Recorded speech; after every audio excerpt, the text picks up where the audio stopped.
Welcome into the DNVR Rockies podcast, presented as always by Strava Craft Coffee. Remember to use the promo code DNVR25. You'll get 25% off your entire purchase of that CBD-infused, deliciously rich, and potentially life-altering Strava Craft Coffee. I'm your host, Drew Creasman. With me in studio following the Major League Baseball Home Run Derby is our beat writer, Patrick Lyons, of course.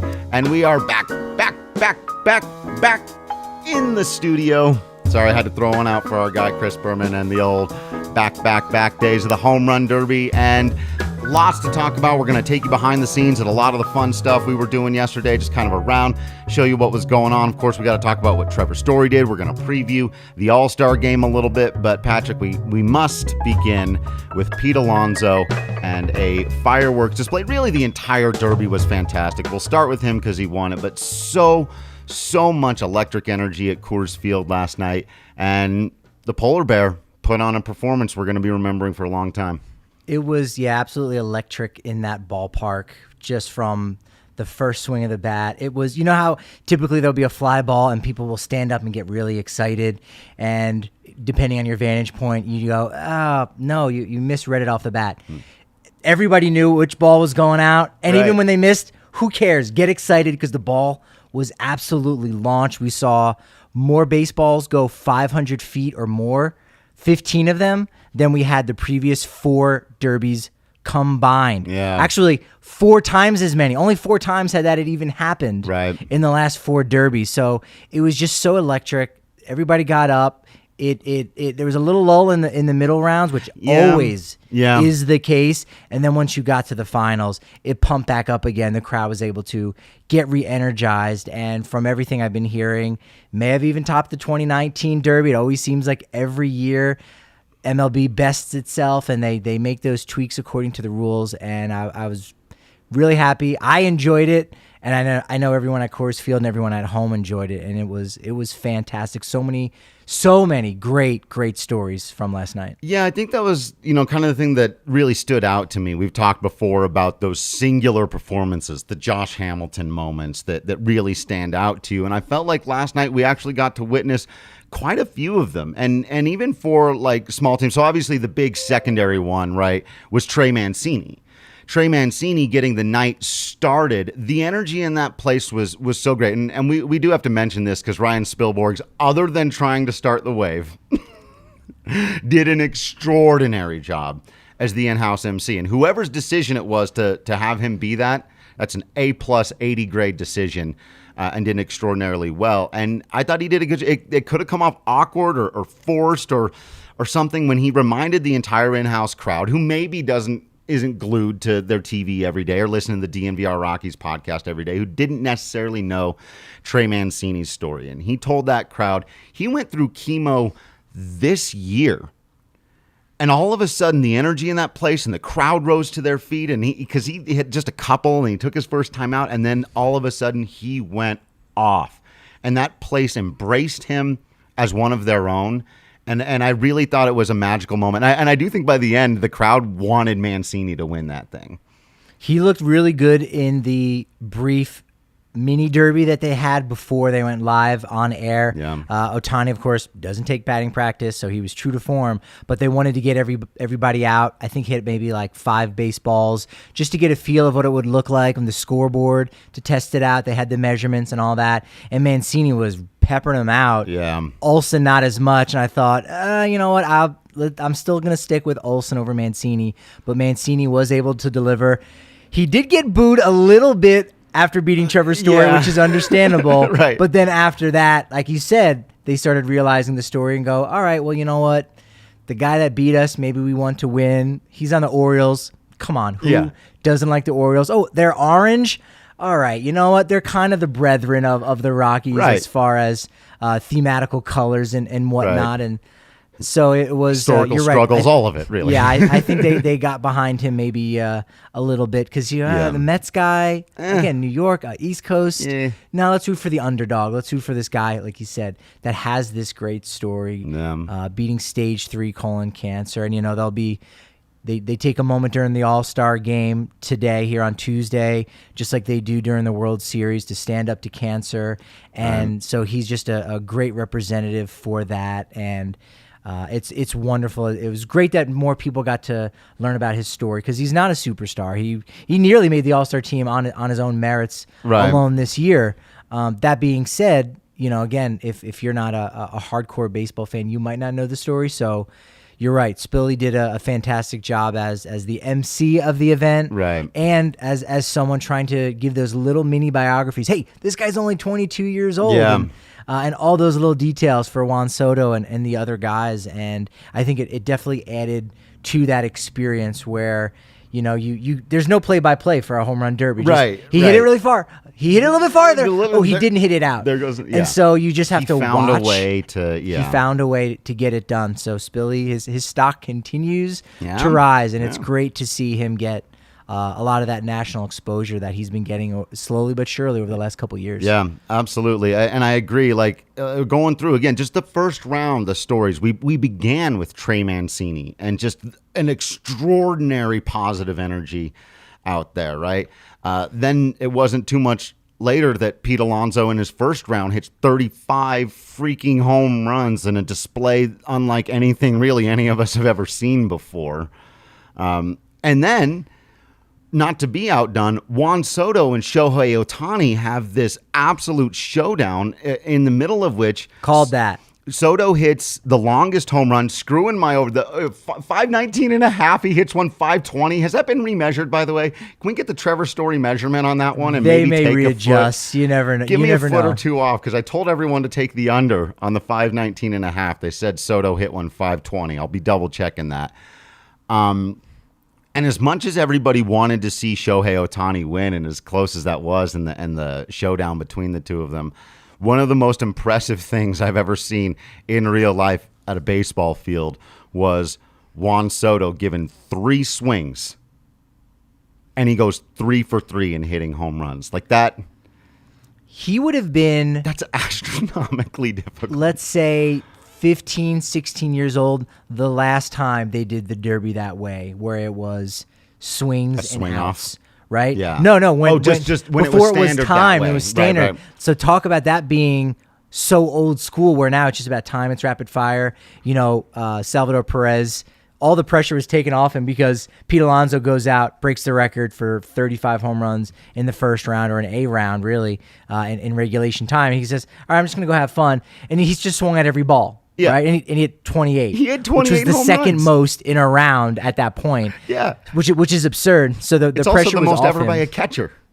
So he goes up after a lot, and it's like that's the other, like Salvador Perez. You could be like, well, that was maybe the least exciting part of the first round. First of all, not for Royals fans.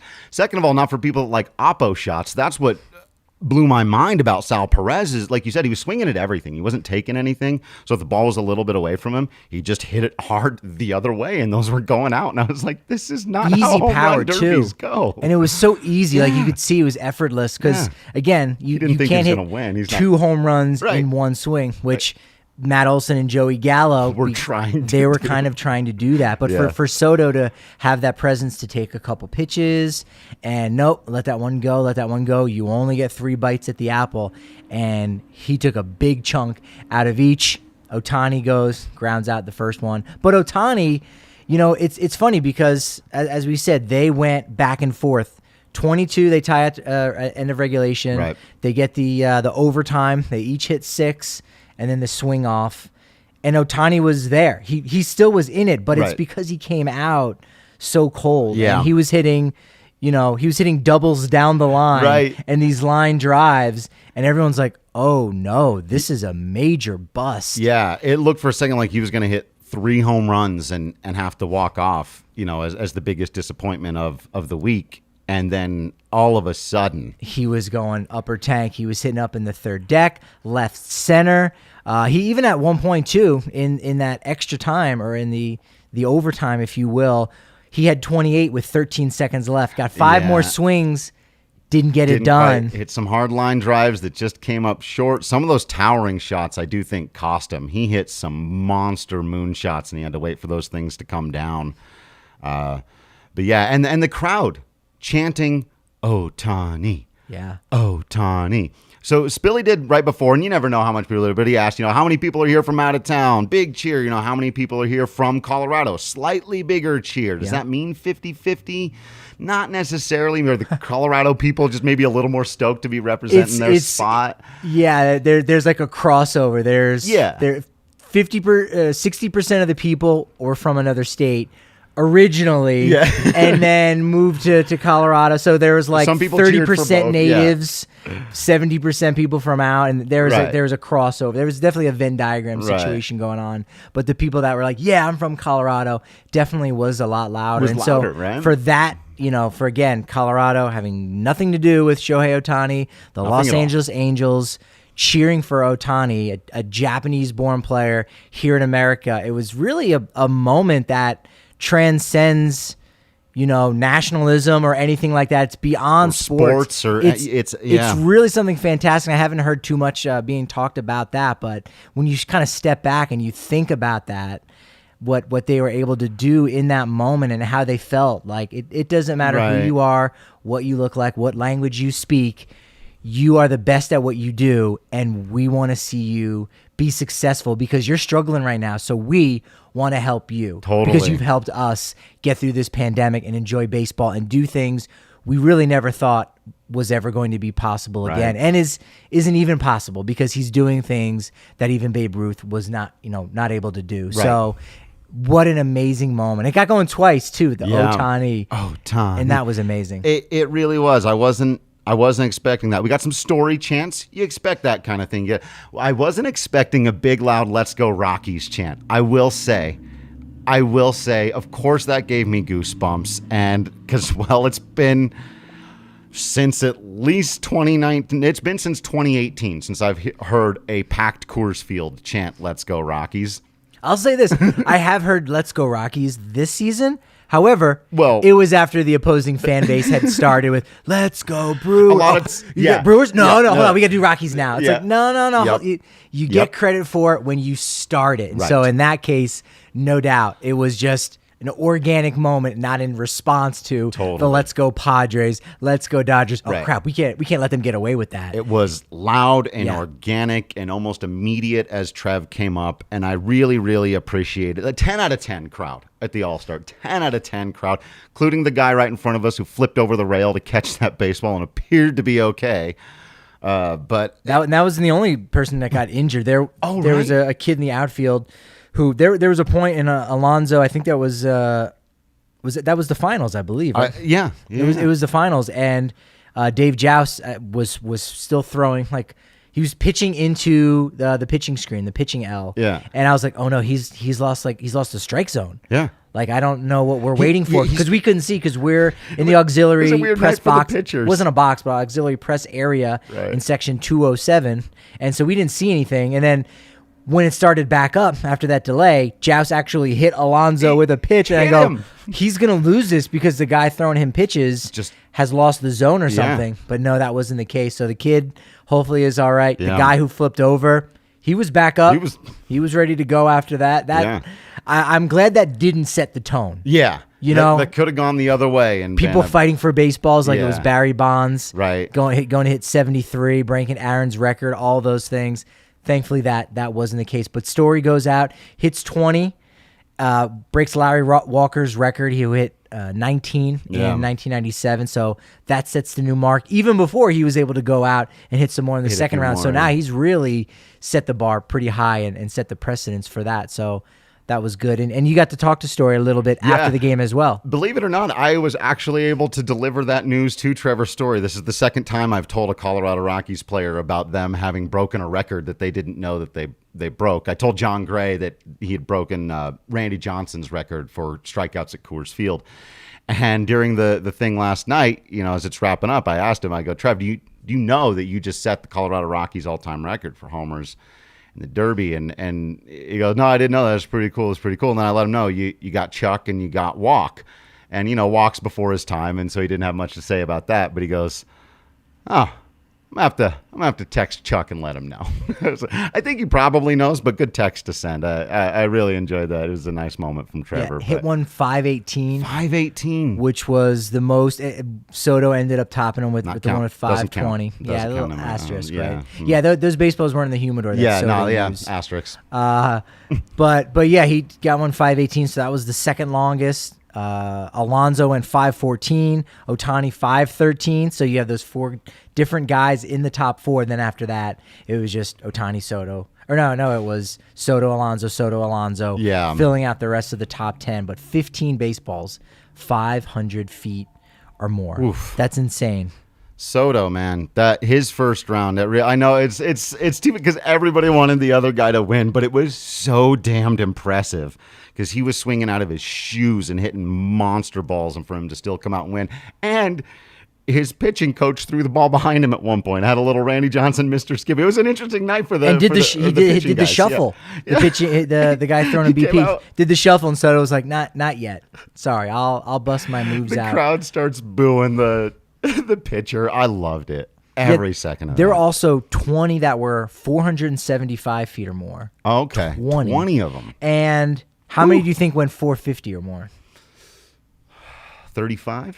You're right there. 40 traveled 450 feet or more. Yeah. And those are always the tanks. You know, Tatis Jr. hit one in the 460s, I think, a few weeks ago. And those are the memorable ones. And so that for there to be 40 of those that hit it out, oh my gosh. Unreal. Ball was flying. Alonso went to the concourse, and I don't know if anyone else did. No, a couple guys. Story got close a couple times. Mancini got close a couple of times. But I was surprised that dude Did Alonso hit the scoreboard, or did he hop one into the scoreboard? I heard you say that, and I wasn't sure. Everyone off the bat, it looked like they were going to go out there. It's amazing how it goes into the night, and then it almost just dies in the air. It seems like it. Gravity is an amazing thing. It really is.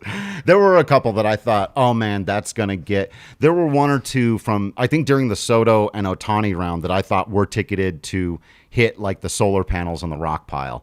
And, of course, they just... You know, people always go, can someone hit to the rock pile? No. Nobody's ever going to hit a baseball into the rock pile. We know that now. We know. We sat too close last night. And I'm sort of kicking myself. Like, we should have broke down the 98 Derby like it was the Zapruder film. Like, we should have broke it down and look and be like, well, look, there was no humidor back then also. Right. So you go, all right, if Griffey's not able to do it. Yeah. If a young A-Rod's not able to do it. Yeah. You know, Vinny Castilla, they weren't able to. Why would it matter? Yeah. Wood hasn't improved. You know, the bats. The technology remains. The technology and batting gloves. I mean, come on, it's right? The gloves, yeah. There's different buildings, so you know, maybe the airflow's slightly different in the ballpark here in Lodo, but than it did in '98. But ultimately, you know, we can kind of put that to rest. Yeah. You know, and certainly would have to be something like 550. Yeah, maybe more. And got to go back and break down and see how far were those balls. Someone's got to hit a ball 30 feet farther than Juan Soto did last night. Yeah.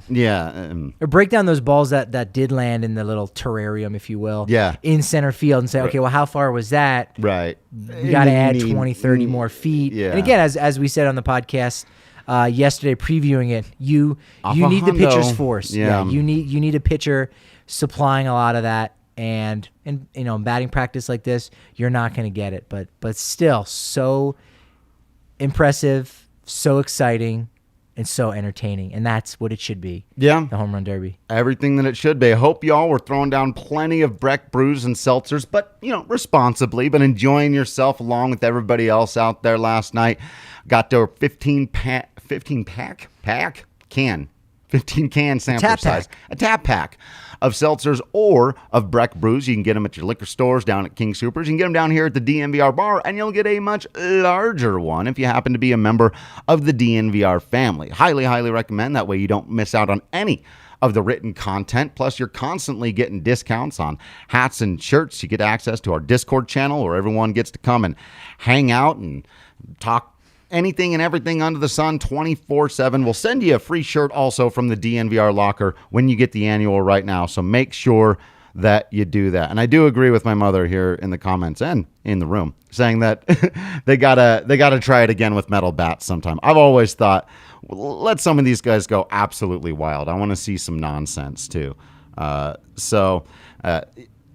by the way, I know some people made some money last night on the DraftKings Sportsbook app. I know a lot of you out there got some pretty fun, favorable odds. I also know a few people who had Alonso going. So really fantastic stuff out there on the DraftKings Sportsbook app. Always got you covered for whatever your sports watching and or betting needs are. Absolutely fantastic partner for us here at DNVR, the DraftKings Sportsbook app. Throwing you promos constantly, which basically amount to free money to bet on whatever you want. Lots of stuff going on for the All-Star Game tonight. Obviously, you pick winners, losers, who's going to be the MVP, all that stuff.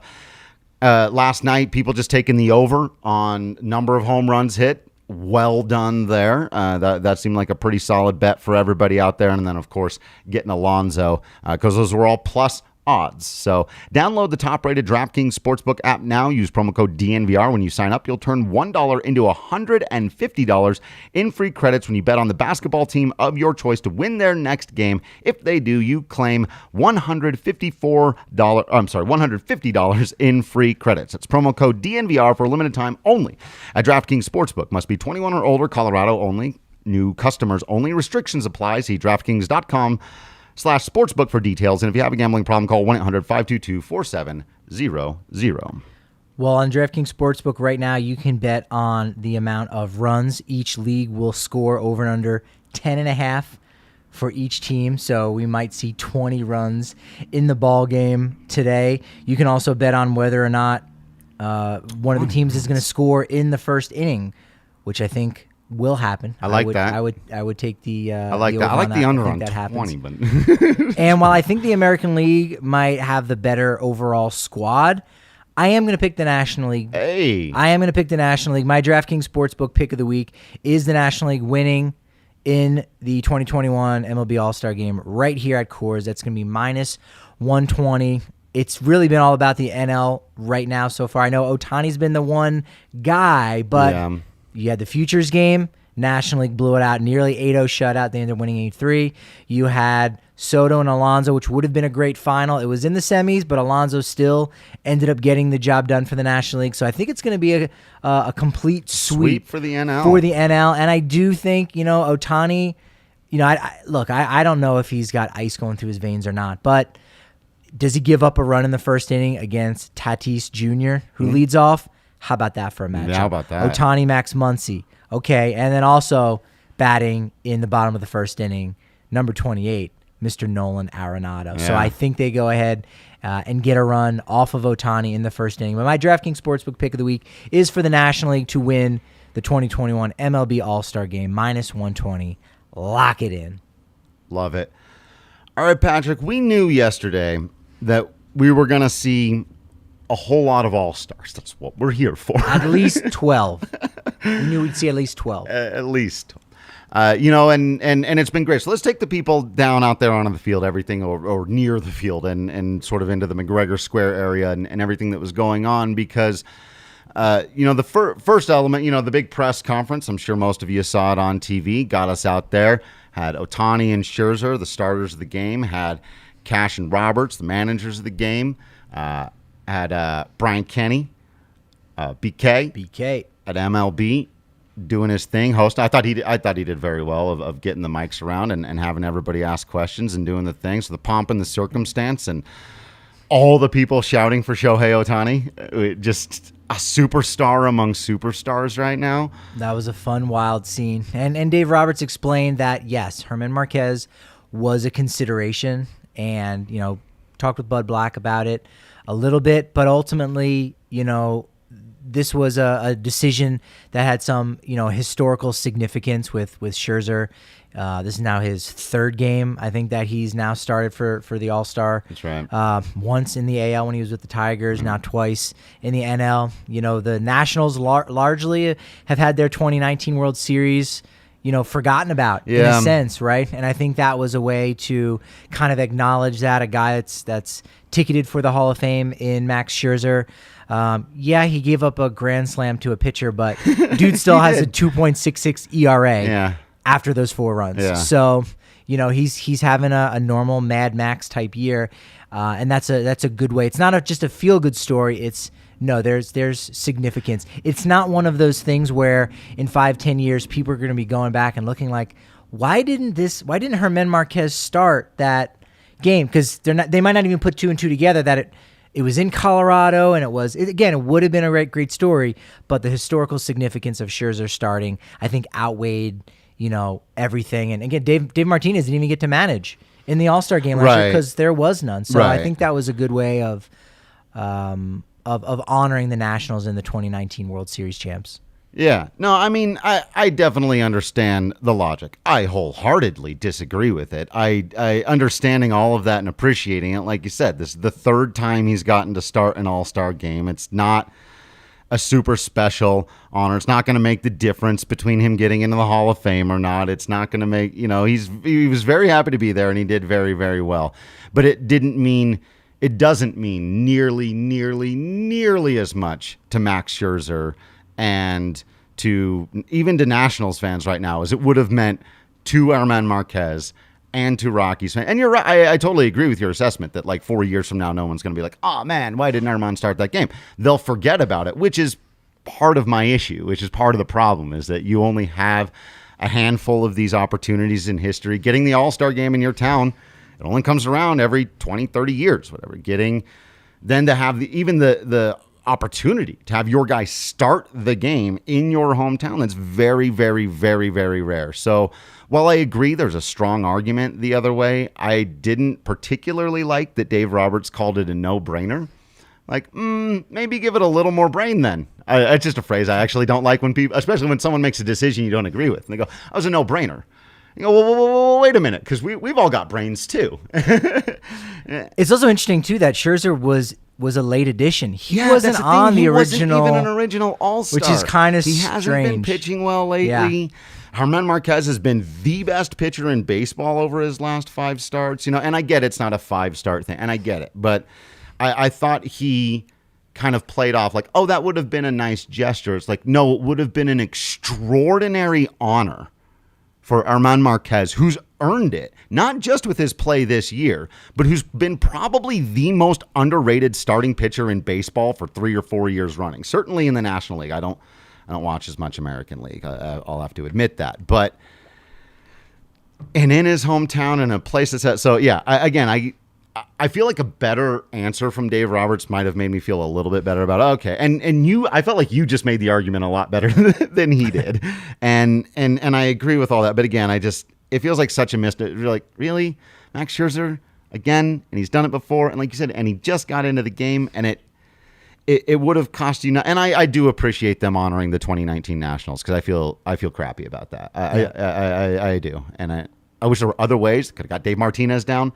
Whatever it is, but I'm not broken up by it. How about this? How about this angle on it, or this take? Is that now there's another carrot in front of German Marquez? Sure. So instead of it being this whole thing of like, you think about that with maybe certain players where, oh man, Rookie of the Year, MVP, all this stuff happens like maybe too early, too much at once, and you could potentially lose sight. Maybe not, but now it's like, okay, stepping stones, and in fact. That could have been something, and I don't know if Buddy would ever say that, or you never know. Right. Like, no, honestly, I didn't want him to have that yet. Yeah. I could have said, Doc, my guy. It's got to be my guy because of this, that, and the other. And he says, no, look, I want him to have a Hall of Fame career, not just have this great feel-good moment for everyone in the stadium and in the state of Colorado and the city of Denver. I want him to go out and be a Hall of Famer and be something more, and maybe even be an ace on the hill in October for this organization. And maybe the only way that happens is if he doesn't start the game. And now next year, he's got maybe not a chip on his shoulder, but he can call it a chip. Just an extra thing to try to get. He can call it a chip to say, you know what? I need to now go out and be that much better if I'm going to be a starter next year. Sure. And so, again, you never know what's going on behind the scenes with stuff like that, but that could be one interesting take. And I will say the press conference being inside of McGregor Square was pretty neat with the buildings all around. Yeah, that was cool. There were actually some people, I don't know if it was the hotel part or if it was the residential part, like sitting out on the balcony, just going, looking out. That was kind of a cool vibe. And then all of a sudden, after the photos are taken of the starters and the managers, we're let out and into this little alleyway, and every National League All-Star was there for you to just talk to. Hanging out. Yeah. Pretty amazing. A pretty cool setup. And it was very close to being a cluster F, but not quite. Like it was just right. Just right. We had just enough space to move around. And yeah, you could walk up and talk to anybody. You could roam around. Guys were just hanging out. I could double check my height. I was doing a lot of that. I can't believe I'm taller than Max Scherzer. That's the weirdest thing in the world because I think he's 5 times bigger than me. He's a husky boy. Aaron Judge, on the other hand, gigantic. He walked in Lord. just in like a minute or two late, and so like I just kind of walked behind him just a little bit to feel what it's like to be in his shadow. Literally, not just figuratively, and he almost borders on gigantism. Yeah, where you're like, it might be painful to be inside your body. Like that's how gigantic, so big he is. And like you said, with it being this cluster, big crowd around Garrett Cole, sure, big crowd around Aaron Judge, yep.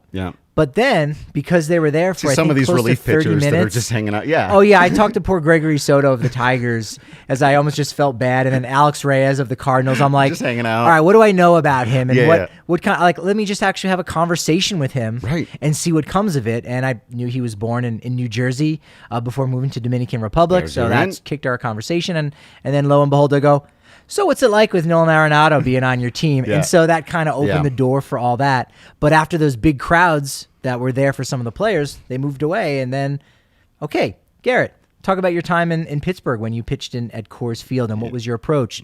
Gave me some great answers. We'll get that written up and put out on the DNVR.com. Make sure you're subscribed to that today. Aaron Judge, again, what have you heard about Coors Field? This is his first time here. Right. And so got some of his takes. Same thing with Justin Turner and Max Muncy and what they do to prepare and the effects of what it's like for those guys. The Coors Field hangover, it happens for other teams too, and we know that that's it. But I got some good details on what the impact is about that and what they do to try to work on that and how it only happens at Coors Field. They do things to prepare for Coors Field that they do not do anywhere else. So that was really cool to have just a couple minutes with each of those guys. And Kevin Gossman, a kid from Colorado, talking about that. He was great. He's a good quote. Yep, he's a good guy. Bo Bichette was killing it for everybody yesterday. He was fantastic, talking about his memories of Denver when he was a little kid. They were kind of sparse, but his memories of going to different All-Star games with his dad and different games being at Coors Field and all that stuff, and how he thinks, because it's kind of weird for him because like he doesn't have any direct connection to the Rockies, right, other than he has a very direct connection to the Rockies because it's like this thing of Colorado people are asking him, like, why are you implicating me? I play on a with different this team. Thing. Don't put this on. But there's a picture in my house of my dad wearing a CR. Other than that, stop asking me. But he does have a connection with Brendan Rodgers. And I did talk to him briefly about that because those guys grew up with one another, and he was really happy to see B-Rod's success. Who are some of the other guys? I know you talked with Buddy a bunch, and I think Story and Marquez, I got with all too. the Rockies guys. I got with Buddy, Story, and Marquez. They were fantastic. Marquez was really, I think, eating it up. Bigger than it was. It was kind of interesting for Story. I thought he was in a great place, but it was kind of, he's there to be in the home run derby. He's doing all the thing. I know I was there right at the beginning of his. And one of the first things that happened was a TV guy asked him about what he's most excited about for today and tomorrow. And he said, like, participating today and tomorrow. And then he sort of corrected himself and remembered and then reminded all of us that Trevor Story isn't in the All-Star game. And so I think that was kind of a moment that he just took in stride and kind of went, anytime you can be a part of any of these things, it's an honor. It's fun.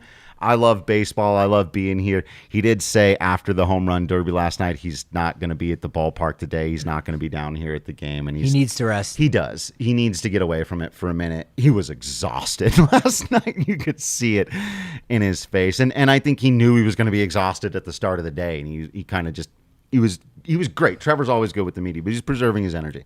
Bud Black was normal. We all love Bud Black. You get what you get out of Bud Black, and he is phenomenal. Marquez had a special energy about him, though. Having been around Marquez a lot, I mean, since his debut, I've watched this kid grow up, and he's been more nervous and quiet at times. He's been less confident with his English at times, and he was doing 50-50. He had a translator there as well.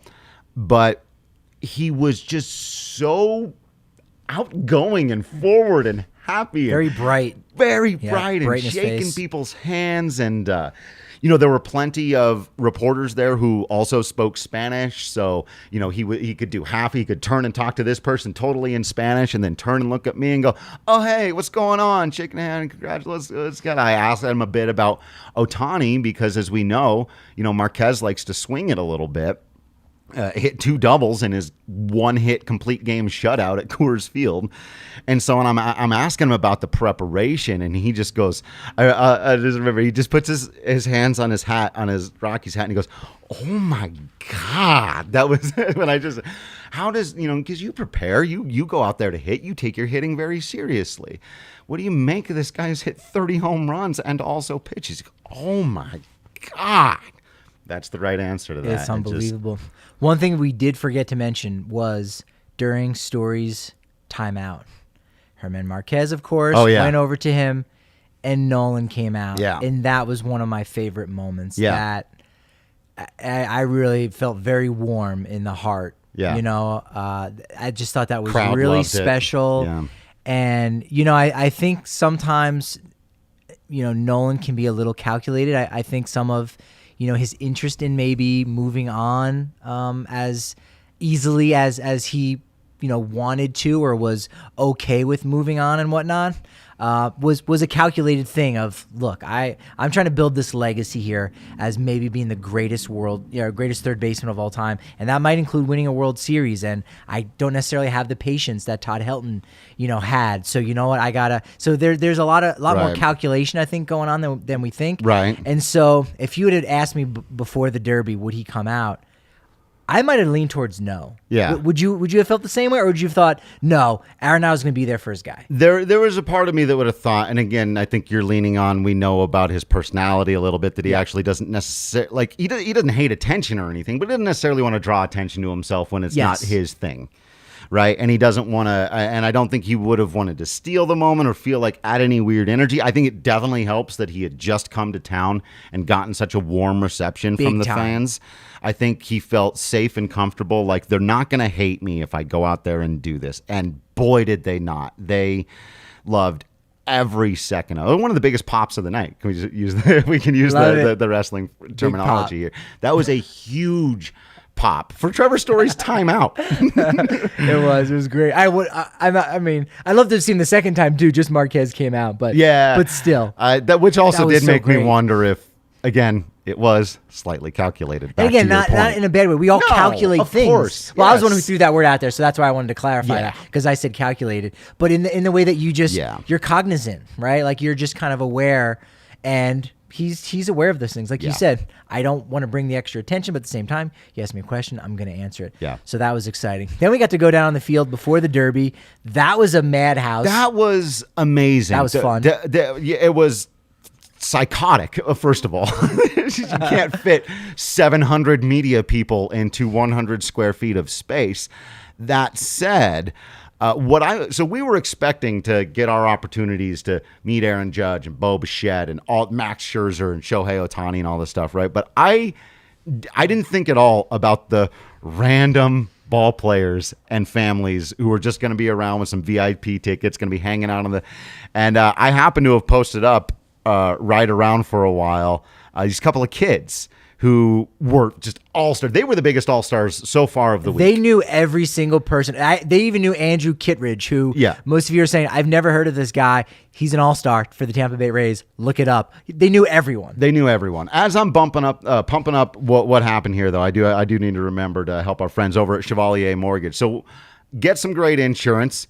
Get some great rates. Get some information from our friends over at Chevalier. You don't want to be going through any of those processes on your own. It can be quite stressful, but Mike in Virginia can make it way, way less stressful trying to buy a house and trying to figure out what this market is like right now.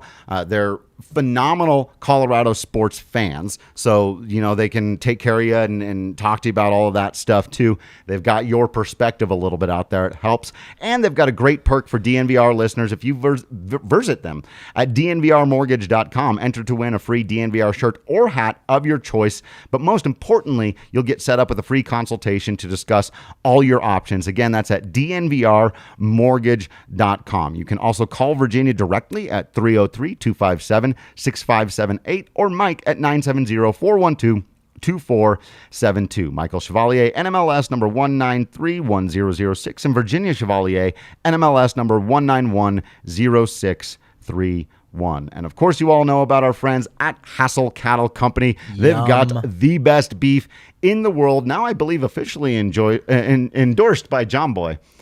Because they came in, they had the Wagyu beef. They were raving about the reviews there. It's absolutely delicious stuff. I'm a huge fan of the ground beef and the ground chuck, especially because you can usually get banger promos on those things, and you can just stock up your freezer. So much different stuff you can make with ground up beef and chuck. But you get the beef bacon. That stuff could change your life.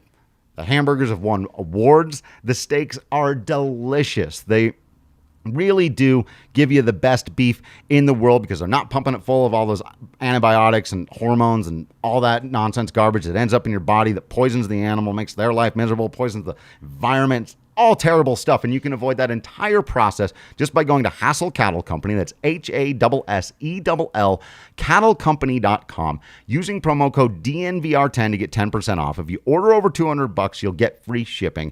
And no matter what you get, you're going to get better tasting, probably cheaper, and much better for everyone. Morally feel-good beef.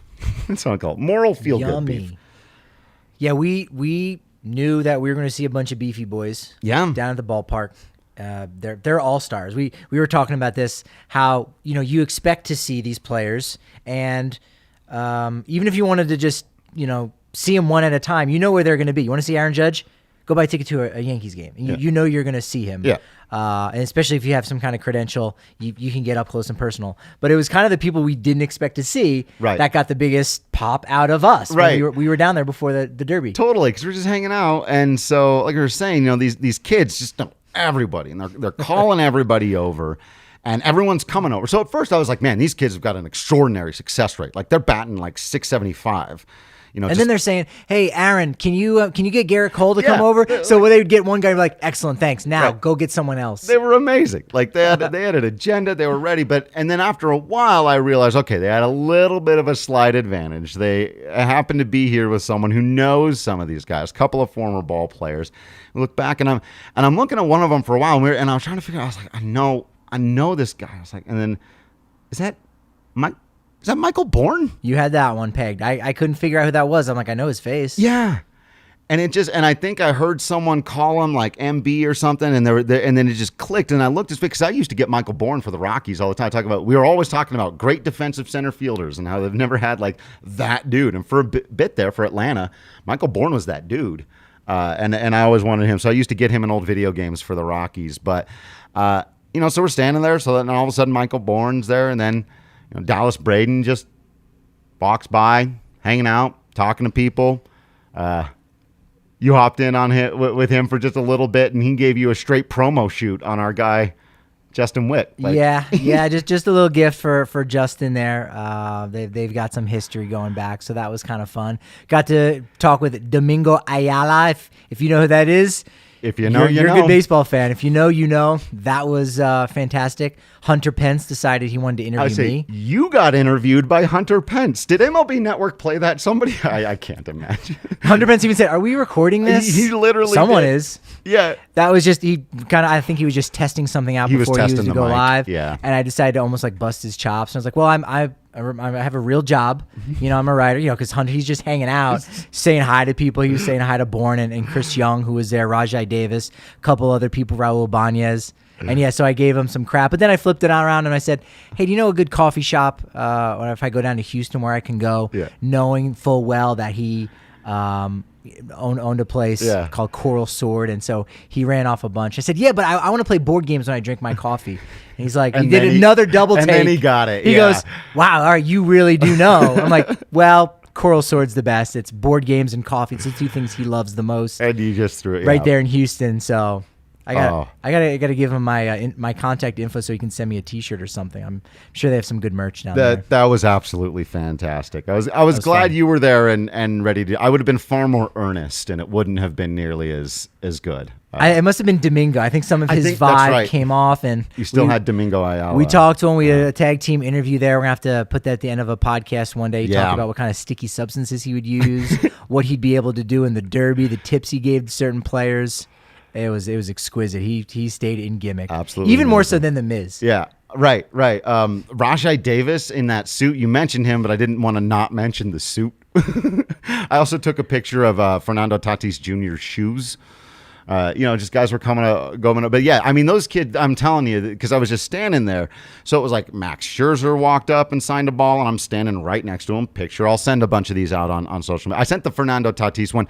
I don't know if you saw that Manny Randhawa and I got the exact mirror image photo, and we're both in each other's pictures. Yeah.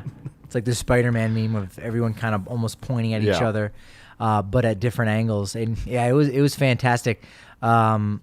Who else wandered by? Did we miss anyone in there? Because there were a bunch. We're just like, oh, man, that's so-and-so. I totally blanked on his name. I think it's Rob Friedman, Pitching Ninja. Pitching Ninja was there? Pitching Ninja's there. He just tweeted something out showing the overlay of Dave Joust, the guy who's throwing to Pete Alonso. And I was like, that's brilliant to show the overlay. Because he piped him all in. I did see right over the middle round. Of the plate. Yeah. Did you know that he threw the Derby to 5 different guys in '99 at the Fenway Park Derby? No kidding. And wasn't sore at all after Part of me doing did 5 wonder guys. when we were being harsh on Mike Redmond in the first round. He's going so slow. What's going on? He waited for the ball to land, but no one else was doing that. He was following the rules, and no one else was. And it almost cost Story in the first round, but he got by. But Pitching Ninja was there in shorts, and so I said hi, and I'm like, I saw someone wearing shorts. I was like, what kind of jabroni? And I did call him a jabroni. I said, what kind of jabroni? And I saw his shoes. I was like, oh, that's perfect. Yeah. And that was his first All-Star game. He wasn't even there in Cleveland. Oh, really? Kind of didn't really start blowing up, kind of similar to John Boy. And so for those guys to go there, he's not media, right? He's always been around. He's not a journalist in that way. So you know what? Show up with sneakers, show up with athletic shorts on, and have a ball. So it was like Comic-Con. So anyone who was there, you looked around and you saw people, you recognized folks. Right. And it was fantastic, and we still got another day of it. Yeah, still a full another day. But that was really the one part of the day I wasn't expecting to just be like, oh, now we're talking to Dallas Braden. Oh, now we're hanging out with Hunter Pence. Oh, check it out. Rajai Davis is just telling this story to 3 people, and I'm one of them because I just happened to be standing here. Like, those are the cool things. Because you expect that when, like you said, when you go in to interview Trevor Story or Charlie Blackmon or Nolan Arenado, and you expect that when a dude just wanders up and it's very casual and very friendly. And like, right. Hey, man, what do you think of the shoes? Like, Rajai Davis. Shoes are incredible. He was the best dressed. That's my award for best dressed at the All-Star Game. I don't know if he ended up on TV anywhere. I don't know what he was doing, if he was doing media for somebody, but find what Rajai Davis was wearing. He was best dressed at the home run derby. Worth it. Yeah. Worth it. Special consideration for Spilly with his little tuxedo and his bow tie. He looked good. I will say it made me hotter. It made me sweat more. Oh, now looking back on that, it did feel warm. All right, let's do a little bit of looking forward to this evening, predicting. Do we have stuff on the DraftKings Sportsbook app yet? Or just, you already did, obviously. You did the game. We do have a couple MVPs. Things. We'll see what happens. No MVPs, because that really can be a crapshoot. Yeah, it really it could be somebody late in the game that just has a big pop. Guys only get one at bat. They pitch one inning. It's so random who wins the MVP of an All-Star game. And Marquez is going to go third. So he's going to pitch third after Burns. Right. Dave Roberts did talk a little bit yesterday. Didn't get picked up too much nationally, but Scherzer probably going to go 2 innings. Then Corbin Burns probably going to go 2 innings. He said it was either going to be Burns or Zach Wheeler. He left it up to him. Said whoever wants to go 2 innings can go 2 innings. Corbin Burns, another guy that I got to speak to, a trifecta of Brewers pitchers: Brandon Woodruff, Freddie Peralta, Corbin Burns. Yeah, all pitched down in Colorado Springs for the Sky Sox on the come up. So kind of got into them with the pitching ethos that the Rockies have about, their minor leagues, ballparks being a challenge mentally for so many of their pitchers. Well, those 3 guys for the Brewers all came up through that altitude, pitching for the Sky Sox. So Burns will go second, and then Marquez will get an inning. And just the one. I said, well, buddy, what if it's a quick inning? And I meant quick like 8 pitches, right? Not quick like 11. Because that's actually almost an average inning, right? I was thinking like 8, and before I even finished, I was gonna say, if he has a quick no. You maybe got 2-3 words into that second sentence. 2.5, yeah. So if Marquez has a really quick inning, just stop. I know where you're going, Patrick. No. And if I have a say about it, which I don't, I was like, I think you do. I think you could probably tap your guy on the arm and say, "Hey, get him out of there." But depending sounds like on that what conversation happens, has been had. What happens for Marquez to win the MVP? Again, maybe there's a lot of runs that are scored early on, and then Marquez kind of settles things a little bit. Big inning, so basically he gets in line for the win. Yeah, he'd have to. He gets the win. Has a quick inning.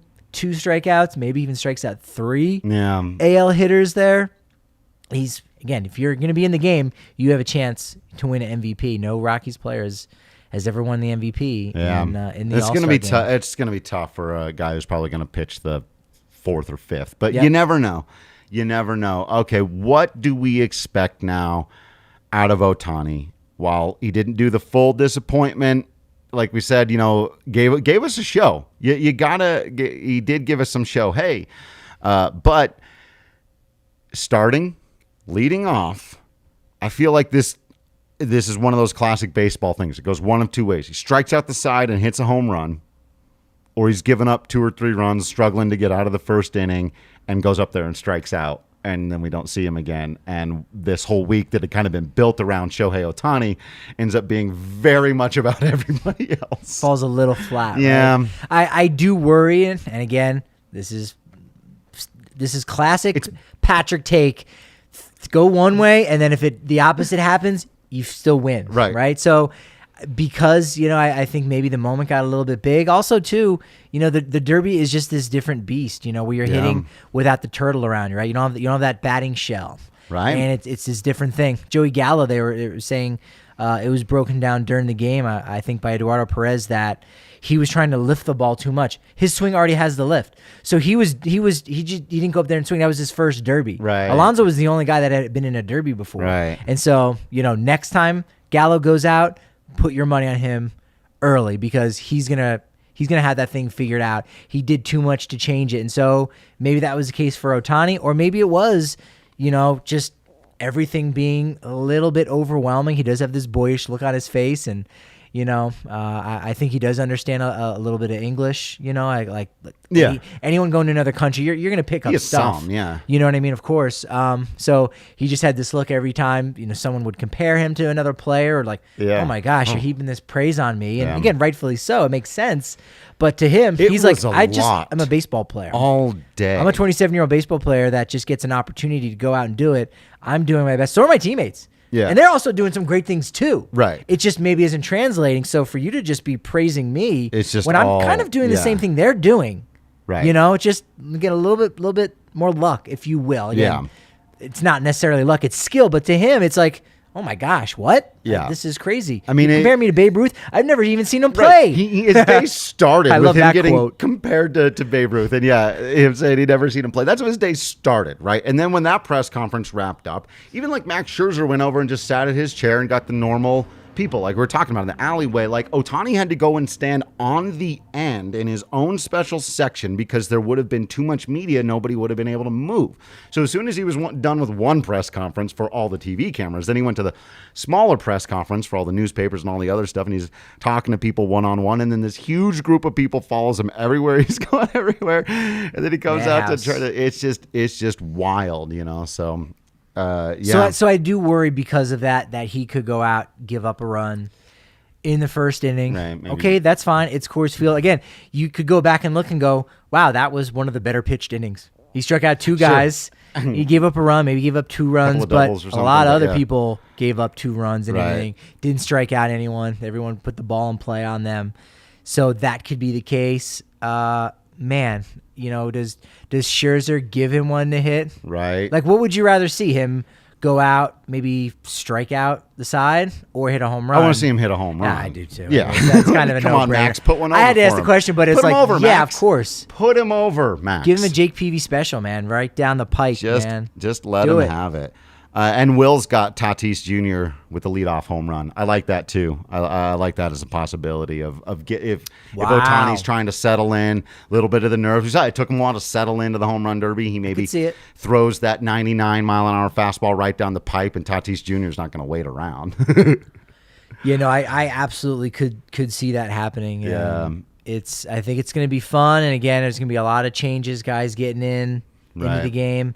I'm just now remembering that they're wearing blue and white jerseys. I've seen a surprising number of people walking around in those shirts, and I'm like, you know what? Good for you. They don't look necessarily bad. I was laughing off screen. No, they are. No, they are. I guess here's what I want to say. They do look slightly better in person. It's this thing, like, you see people wearing it, and you're like, oh, that's a jersey. Like, that's a thing that exists. Before it existed, it didn't exist. And then when it was birthed, we go, no, why would you have put this out there into the ether? Why? And that's the thing I'm still trying to figure out.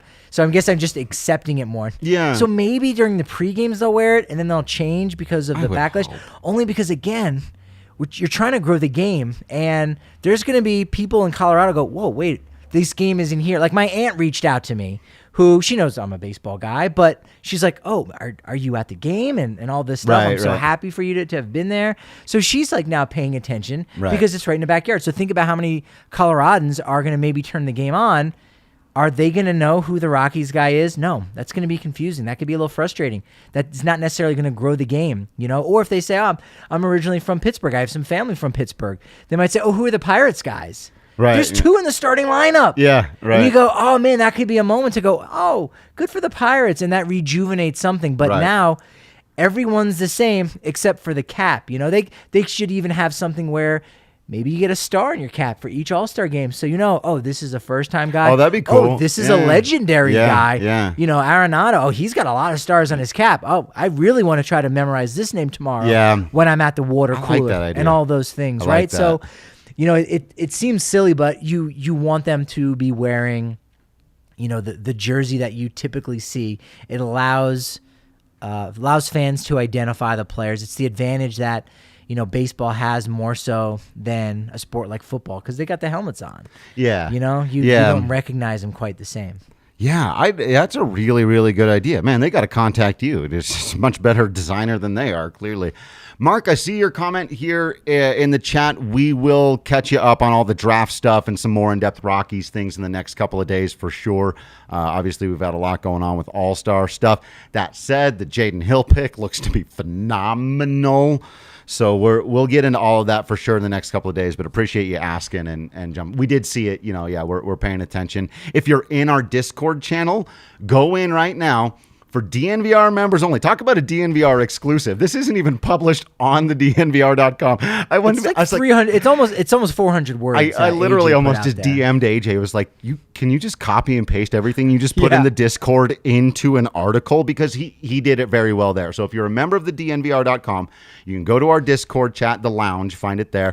Go into the Rockies chat. You can read all of AJ Hafley's much more in-depth thoughts than what either of us have been able to put together so far, because we've been covering the All-Star festivities. We'll have our thoughts, obviously, in the next couple of days. But so far, it looks like the Rockies are doing pretty well at the draft. So yeah, they're doing all right. And again, it helps that instead of having just 6 picks and 5 rounds, you get 20. So again, you can be more creative. Yeah. Maybe you can catch some lightning in a bottle. And again, by no means what a player is today, as you don't know what they're going to be in 4 or 5 years. Right. Scott Oberg, great example of that, and you can get various value. So that's exciting. Do want to give a big thanks to Noah Spirik, one of our stat guys that goes behind the scenes. He did a lot of research on the home run derby for the bracket system, right, to figure out all these different complexities. What's been the breakdown. We had said, and I know I'd been hammering, hey, the 2 seed has won it 3 out of the last 4 times that they've done this bracket system. The lone time being Giancarlo Stanton, who won it out of the 5th spot. Well, you got Pete Alonso right there at. Was he the 5th? He was the 5th seed. Yeah. Right. Yeah. Because Perez just had a little bit more, so he was 4. Because I'm like, well, Alonso should have been higher ranked, but it wasn't. He was in the 5th spot there. So, Noah did that digging up and all the minutia of things and how many total home runs, what spot, what division are they in, all that stuff. So thank you to Noah out there. Yeah, absolutely. And all of you, keep hitting us up. Hit us up in the Discord. Find us on social media. We saw a lot of you at the game, ran into some people, Ryan, Mitch, and Gav, Dan, a bunch of people out there that I ran into yesterday. Some of them right at the ballpark, some just outside over in the McGregor Square area. If you're around, hit us up on social media, tag us if you're taking pictures, show us all the cool stuff you're seeing out there, because there's so much stuff to see. We're trying to take in all of it, but we've only got 2 pairs of eyes between the 2 of us. So that's it. Yeah, help us see it. Show us what you're seeing. Exactly, because it's just been a phenomenal community event so far. And there are things that my mother's in the room. She's done event planning and organizing and run downtown events, big events, and they're never perfect.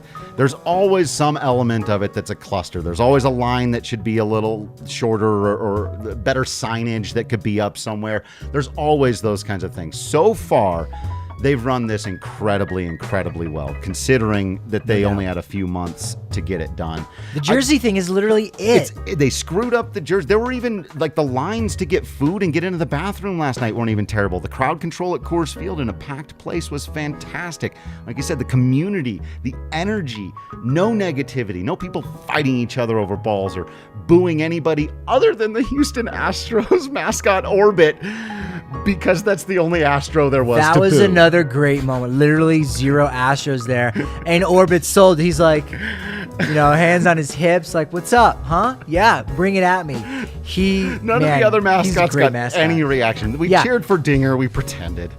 Dinger had Orbit gets a pass. I'm giving Orbit a pass. If you want to boo him, that's fine. But I kind of want to give him a pass because he was the lone Astro to show. I almost wanted to cheer for him because totally. Like you came boo Carlos Correa and Jose Altuve all day, but Orbit didn't bang on any trash cans as far as we know.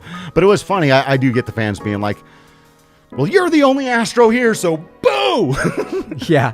Phenomenal. It's very good. We're going to make it known. All right. Thank you all for listening in to this episode. We promise we will be back with you tomorrow to wrap all this stuff up, and then throughout the week to get back into our more normal Colorado Rockies coverage, breaking down the draft, taking a look at ahead, to the trade deadline, all those things coming up, where they can be in the second half.